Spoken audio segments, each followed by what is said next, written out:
Good morning, my dear students. In previous lecture, I told you about the maps. What are maps? What are the advantages and what are the disadvantages of a map? And today we will discuss about the components of maps, or you can say language of the map. So, the symbols used in map represent different things and different geographical situations is called language of a map or component of the map.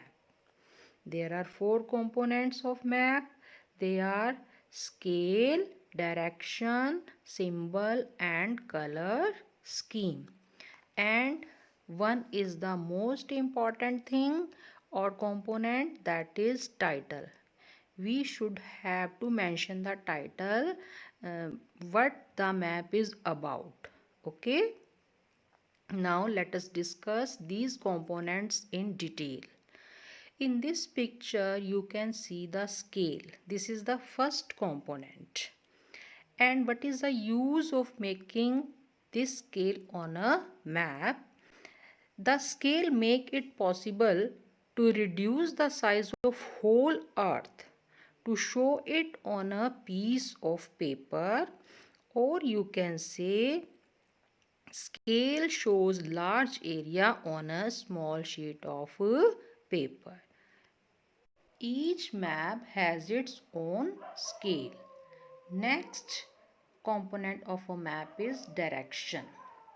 As you can see in this picture, this is the picture of a compass.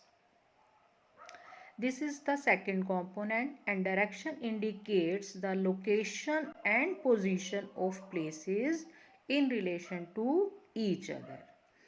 North, south, east and west. These are the cardinal points of a compass. And as you are looking here, these northwest, northeast, southwest, southeast, all these are the intermediate direction of a map. Okay, so this is the second component, and this compass is very useful. Suppose if we are in a field or traveling across an ocean, we can use a compass to find the direction. And the darker or colored side of the needle of this compass, when at the rest, it always point toward the north.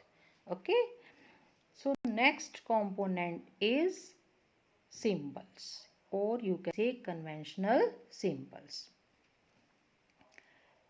In this picture you can see the conventional symbols. So these symbols are the pictures used instead of words. Okay, or you can say symbol are the pictures used to represent the real objects. For example, you are looking in this picture, symbol of a dam, symbol of airport, temple, bridge, church, different trees.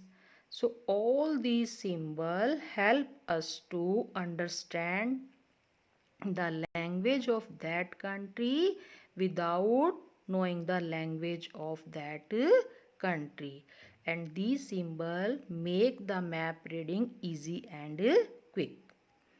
They are very important because it is easy and more clear to use a map which has symbols. With the help of these conventional symbols, we can depict features like cities, roads, railways, etc.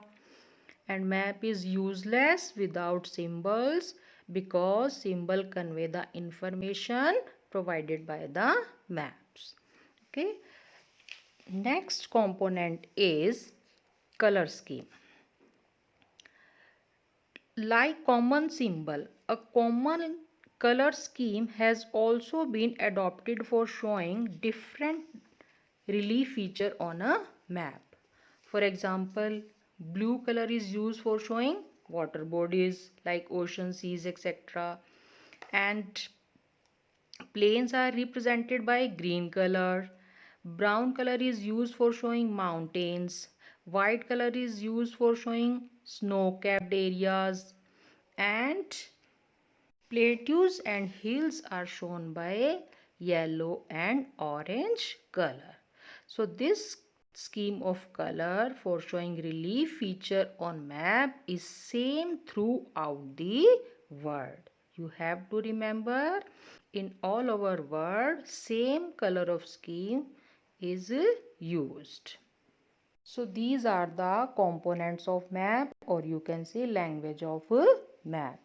So you have to draw all the conventional symbol on your SST notebook. This is your homework. Next we will do tomorrow. Thank you.